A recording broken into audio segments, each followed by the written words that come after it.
Oi, pessoal. Eu fiz um post, uma publicação, isso foi há uns dias atrás, onde eu escrevi sobre mim e sobre as áreas de atuação que normalmente eu me interesso e que eu trabalho. Consequentemente, tenho mais experiência sobre. E algumas pessoas vieram me perguntar por mensagem se eu trabalhava com transtornos sexuais, dentre eles o vaginismo, porque viram que tem uma publicação também no meu feed sobre isso. E aí eu resolvi fazer um vídeo explicando um pouquinho mais do que é o vaginismo e quando procurar ajuda, porque eu acho um tema que sim é tabu. Eu acho que principalmente nos dias de hoje as mulheres elas são cada vez mais criadas em uma cultura que sim é machista, então conversar sobre sexo, falar abertamente sobre sexo, principalmente entre mulheres, ainda é uma questão bem problemática. O que é o vaginismo? O vaginismo ele é um transtorno, ele não é um transtorno físico, apesar de afetar a questão física da musculatura, mas ele é um transtorno com origem emocional. O que significa isso? Na hora que a mulher vai transar, ela contrai involuntariamente, não é porque ela quer, os músculos da vagina. Ou seja, a relação sexual ela se torna muito mais dolorida e, por consequência, não prazerosa para a mulher. Então, tem muitas mulheres que não conseguem realizar a penetração, que podem ou não sentir prazer com outras práticas, como a masturbação, como o sexo oral, mas que com a penetração a mulher ou não consegue, porque dói muito, ou tem muita dificuldade, se consegue, sente muita dor e acaba sendo bastante desprazeroso. E por consequência, isso afeta a autoestima da mulher e também a relação em que ela está. Essa contração muscular dos músculos da vagina, ela é involuntária, a mulher não tem nenhum controle sobre isso. Então, acontece normalmente quando há a eminência de uma penetração. Então, ela já contrai antes mesmo da penetração acontecer. E isso não acontece apenas com a penetração do pênis. Então, tem muitas mulheres que também contraem a vagina, os músculos da vagina, quando vão fazer exames ginecológicos. No exame de, enfim, Papa Nicolau, também há essa dificuldade, ou para colocar um OB, que é bem difícil, é sofrido, então ela contrai em outras situações que não sexuais também. Por que o vaginismo acontece? Então, são vários os motivos que podem fazer com que a mulher desenvolva um transtorno de vaginismo na sua adolescência. Eu digo na adolescência porque é normalmente quando a mulher entra de forma ativa na sua vida sexual. Mas existem alguns fatores que podem ocorrer, né, na infância principalmente, fazem com que a mulher possa vir a desenvolver um transtorno de vaginismo. De novo, possa vir, não quer dizer que vá desenvolver. Ou, na verdade, isso pode fazer uma predisposição para qualquer tipo de transtorno sexual, seja ele o vaginismo ou não. Tá? Então, um dos aspectos mais importantes que a gente encontra em mulheres que sofrem de vaginismo é, infelizmente, o abuso sexual, e que a gente sabe que acontece muito e por parte principalmente da família. O abuso sexual, ele é frequente, mas ele não é tão frequente fora de casa. Então, quando ele acontece, ele normalmente acontece por parte de padrasto, pai, avô, tio, enfim, pessoas próximas que a criança normalmente confia e ama.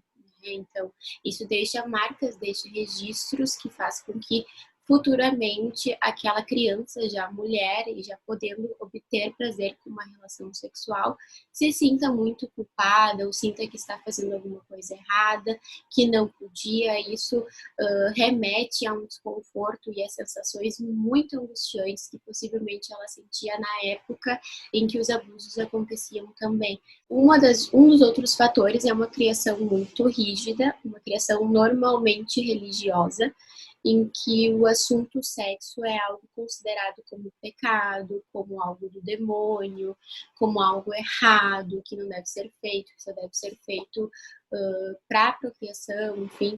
Do nada veio um boom aí, né, de uma digamos assim, uma corrente onde o sexo novamente começou a ser tabu. Então já se fala também de agora a gente fazer castidade, enfim, isso tudo dificulta muito que as pessoas consigam conversar sobre isso, né? Então torna o sexo um assunto pesado, um assunto feio, um assunto errado, que a gente deve manter sigilo sobre isso.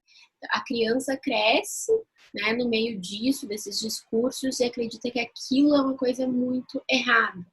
Né? O que faz com que o outro fator que eu ia conversar aqui também esteja envolvido com isso, que é uma parte da nossa infância onde a gente tem muita curiosidade sexual. Então, assim, pasmem, né? Mas a criança também tem muita curiosidade sexual, inclusive crianças, elas são naturalmente curiosas em um determinado período, lá pelos 4, 5, 6, às vezes 3 anos, em que ela está descobrindo sobre a sua sexualidade.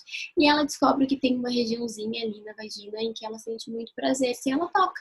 E aquilo é perfeitamente normal e perfeitamente assim, infantil, não tem a malícia que nós adultos temos, porque se trata de uma criança e a criança não tem a mesma concepção do sexo que a gente tem. Então ela toca na vagina, ela pratica a masturbação, porque criança se masturba, vocês podem perguntar para qualquer creche e educadoras infantis.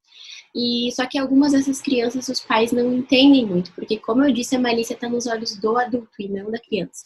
Então os pais olham para aquilo e se apavoram. Às vezes não é nem culpa dos pais, eles só não sabem lidar com uma criança que tem sexualidade. A sociedade não está pronta para pensar, né, que ainda não está pronta para pensar que crianças têm sexualidade. Não da mesma forma que a gente conquista quando a gente é adolescente, mas tem.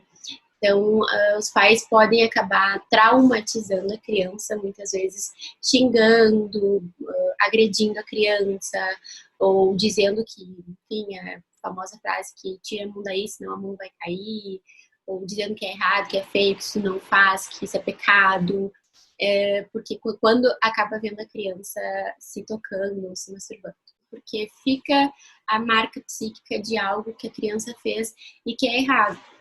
Então, muitas crianças também utilizam outras crianças, primos e amigos, coleguinhas de colégio, irmãos, inclusive, para fazer, para ter esse tipo de contato e matar a curiosidade, e a criança cresce se sentindo extremamente culpada por ter feito aquilo, como se ela fosse a única pessoa do mundo que fez aquilo, quando na verdade não, né? Então, justamente porque a gente não conversa sobre sexo, a gente não conversa sobre sexualidade, que as pessoas crescem achando que elas foram monstros, quando na verdade aquilo é perfeitamente normal, toda criança faz, mas é algo que precisa ser falado, não só com as pessoas que sofrem por esse transtorno, mas para todo mundo, porque quem é pai, quem é mãe, precisa entender isso como para saber como lidar com aquela criança. Existem formas de manejar sem, né, de alguma forma traumatizar aquela criança como se fosse a pior coisa do mundo que ela está fazendo.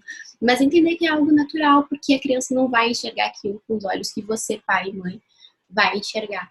Tá? E eu acho importante falar sobre isso. Eu acho que tem vários outros fatores que a gente poderia falar aqui, mas esses são os principais que acabam desenvolvendo futuramente, né? Talvez um possível transtorno de vaginismo e que é perfeitamente tratável em consultório.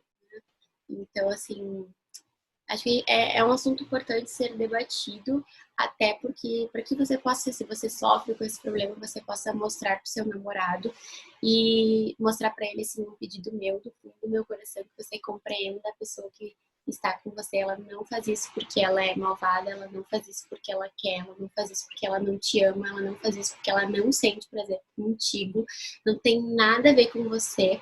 Tá? Tem a ver com uma história de vida, tem a ver com sofrimento, principalmente, porque eu tenho certeza que a sua namorada gostaria de poder transar, mas ela não consegue, porque o nosso corpo às vezes não deixa que a gente faça algo que a gente quer. Então, não tem nada a ver com você, e quanto mais você não entendê-la, pior vai ser. Então, agora é o momento de poder ajudar a mulher, de poder conversar com ela, de poder dar carinho, dar amor, dar segurança, porque isso também o companheiro acaba fazendo parte essencial para a melhora desse quadro, que tem melhora, tem cura, tem possibilidade de viver uma vida sexual bem satisfatória.